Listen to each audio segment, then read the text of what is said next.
Hi guys, it's John back again with a model inbox review video.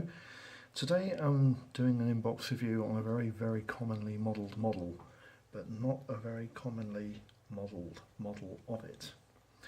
The Curtis P40 Warhawk is probably one of the most commonly produced kit by, I can't think of a company that doesn't build it that's mainstream, in one, mostly in two scales at least.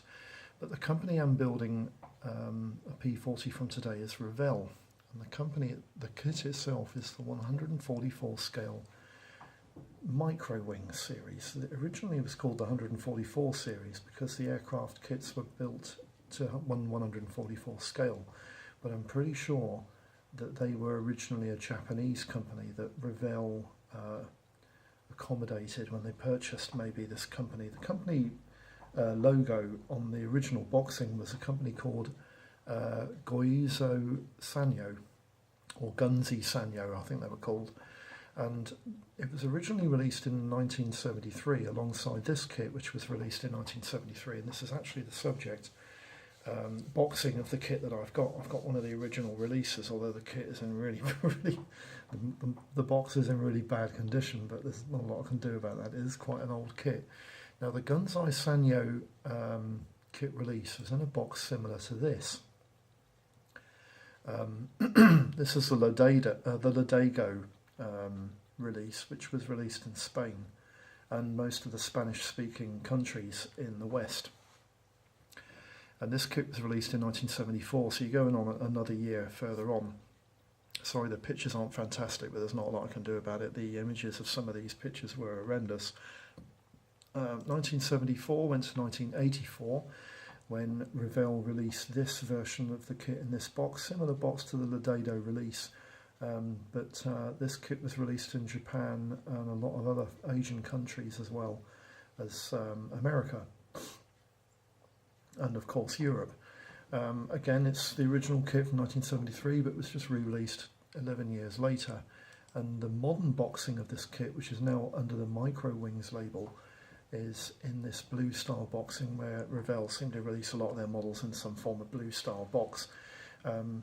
These kits are tiny, they're very cheap, very easy to get a hold of, but the model shops don't like to stock them because they tend to have to buy 12 of each model plane at a time. So if you want the whole range, they'd have had to have bought several hundred kits for all of you to buy the whole range.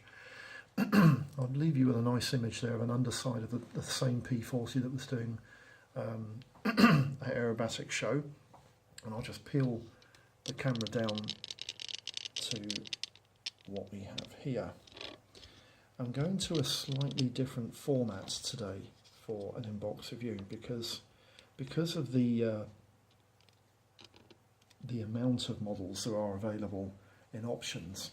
I'm only going to do this inbox review in the options available in 144 scale. And believe it or not, yes, there is an option of 144 scale for more than one company. Now then,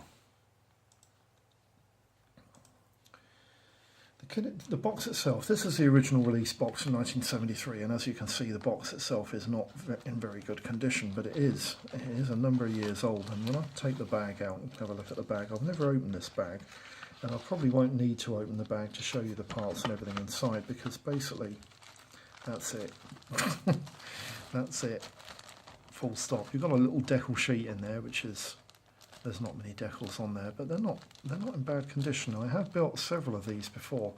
I've built 3 of the RAF ones and 1 of the German ones, but this is the first American, sorry no, I've built the Mustang as well. This is the second American aircraft that I'll be building, but there are a number of these. I've got the full range that is available now, and the ones that I've built already, you will be seeing pictures of those on some of my model shows coming up over the next few months.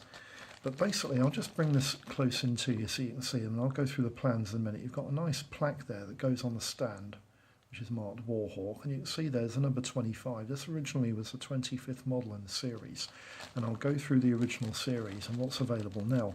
You've got a stand, although this one's broken, unfortunately, but I have got the piece there which goes with it, And unfortunately there's another problem with this kit. If you can see it, I seem to have two halves of a canopy, one there and one there. Can you see them? That's because the canopy is actually split in half. But fortunately for me, it's split in half down its spine, so I should be able to put those two parts together reasonably well by gluing the base of the canopy and then seeing if I can sit them together and then joining them up with a bit of paint. We'll see how it goes. I'm not expecting there to be any issues with the building of this kit. They're very, very easy to build. The detail on them is not fantastic, but you can see there the actual, if I can get that part away from there, you can see the fuselage halves there. They're not bad, are they? You know, I mean, the detail on these kits is minuscule really when you think they're quite small. But you've got exhaust stubs there, there's no canopy, there's no interior of the fuselage whatsoever. It's just a blank interior. But the actual aircraft itself has undercarriage legs. The oleos are usually a bit pathetic. But you know, I always think these kits look a bit better when they're wheels up, but that might not be an option if I can't get the stand sorted out. So the decals and parts are there. This gives you an idea on how easy it is to build this kit. That's the plans, the instructions. They're on the back of the box with the paint guide and all the parts ID'd. There you go. That was the original format for the Revell kit. It even had a drop tank underneath, which is quite nice. But I can't see a tail wheel. Interesting. Can't see a tail wheel at all. Oh no, sorry, there is one. It's built into the fuselage. Can you see there? Tail wheel built into the fuselage. Canning. Right. So that's the parts. The parts, there's not a lot to this kit. There's not an awful lot to show you on this inbox review, basically. But I do want to go quickly through the gump so I can close this video down for you. The kit itself is the Revell Curtiss P40E Warhawk. Its release date was 1973 and its serial number is H1025 in the Micro Wing series.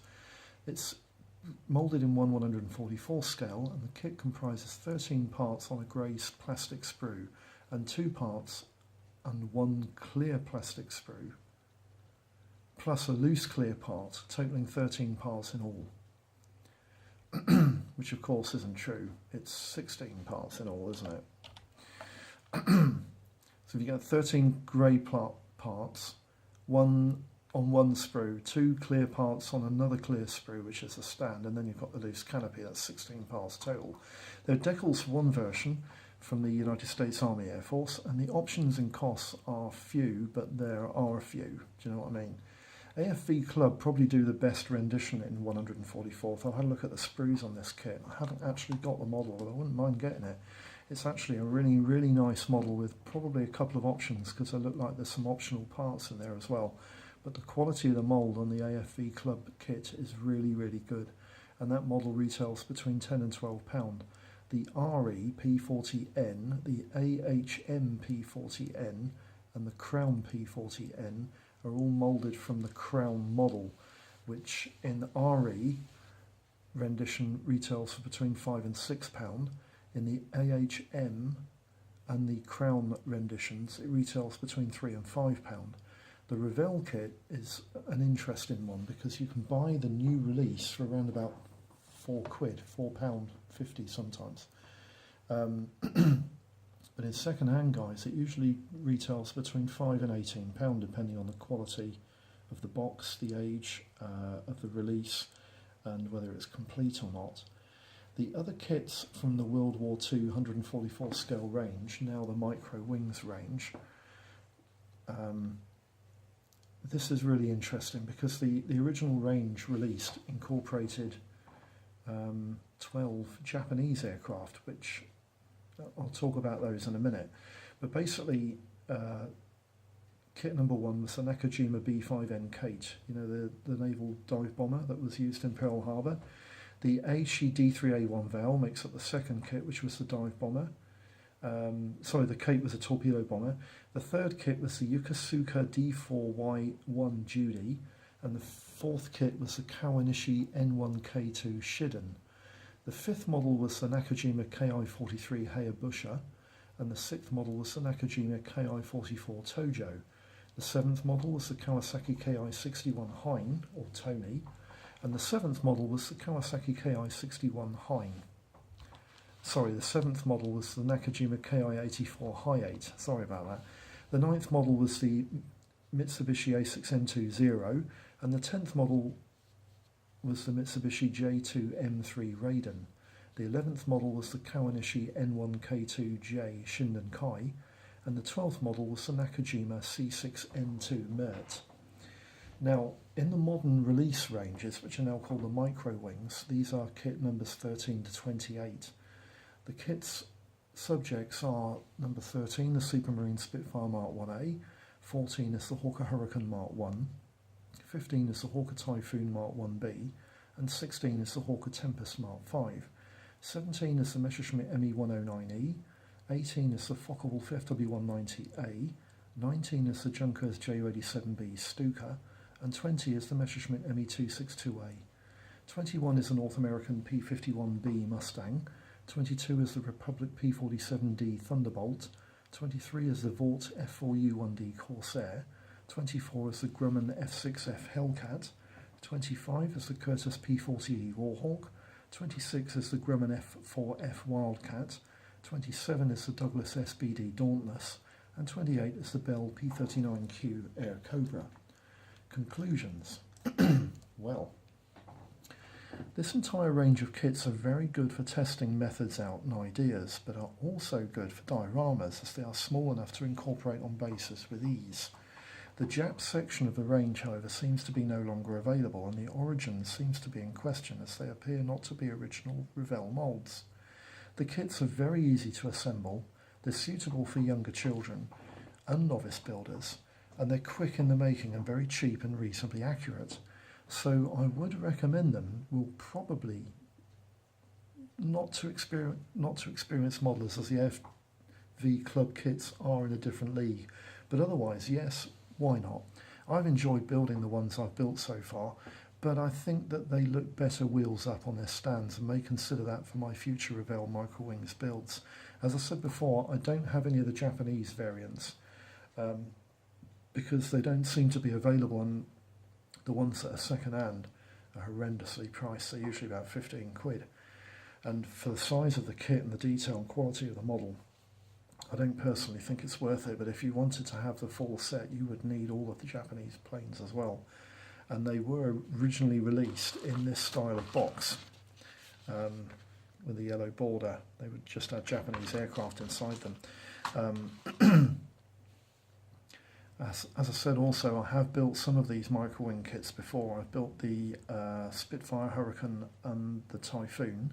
I've also built the Stuka and the P51 Mustang, and I'm looking forward to building some of the others. I've also built the Dauntless as well. I forgot about that one as well. And you'll see photos on some of the slideshows that I'll be bringing up soon of some of these too.